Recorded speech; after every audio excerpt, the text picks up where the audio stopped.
You're welcome back to my channel.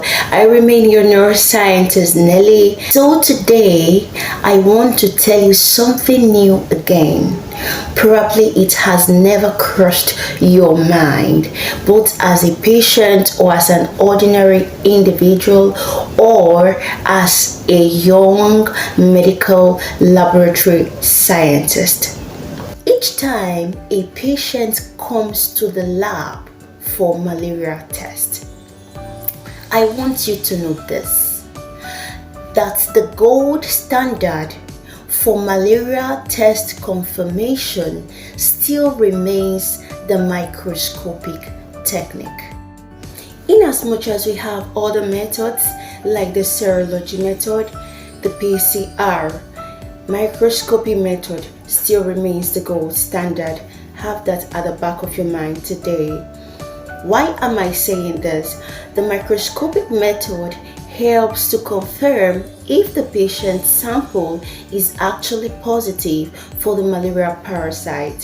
Secondly, it helps quantify the proportion of the red blood cells that have been affected by this malaria parasite species. Number three, it also helps to determine if the species causing this malaria infection is Plasmodium falciparum, ovale, malaria, or vivax. In as much as we have the fifth type of species, but it hasn't been found to affect humans.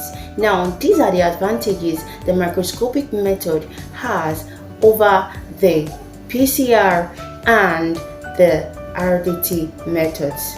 In as much as the PCR method is a high-tech method, but the turnaround time is always greater compared to that of the microscopic method, and samples, the results from the samples are not always easily available. Why the RDT is just limited to determining to whether the patient sample is either positive or negative, without even telling you the species that is responsible for causing this malaria infection.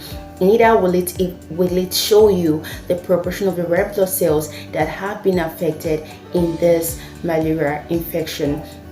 So anytime anybody approaches your lab, okay, for a malaria test, these are the things you should tell your patient. Number one, you will do the malaria test using the gold standard, which is the microscopic technique. Number two, subject your patient sample for a routine CBC test. CBC test means complete blood count. The complete blood count will reveal if your patient is severely anemic or not. It will also help tell if your patient is having a severe or an uncomplicated kind of malaria infection. Another important one is this, a routine chemistry panel test. Whenever you go for this chemistry panel test, it will help reveal if your patient is having a chronic or an acute kind of renal failure symptoms. Yes, because it will reveal a lot about the ions in the patient's sample or in the patient's body. Okay, to know if actually this is malaria or this patient is battling with kidney problem. Another one is it will also help reveal if your patient is having hyperbilirubinemia and the rest. There are so many, but what I want to say in summary is this: for a malaria test, don't just stop at doing a malaria test. Add a CBC test and a chemistry panel test, because this will go a long way to help relieve your patient of any future damages that would make him or her die in the midst of his or her years. Okay.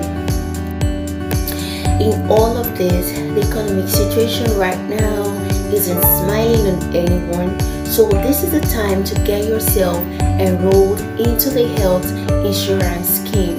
Get yourself a family, your wife, your husband, your children, even those around you. Get them enrolled into the scheme. It is both for the formal sector and the informal sector.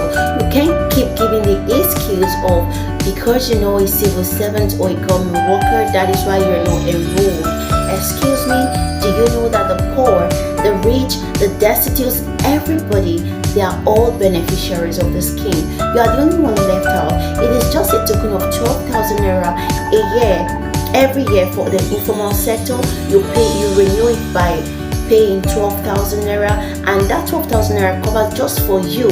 So if you are 4 in your family, you do 12 times 4, that's 48,000. What is 48,000 compared to you going to a healthcare facility where they can bill you 70 or 200,000 naira just like that?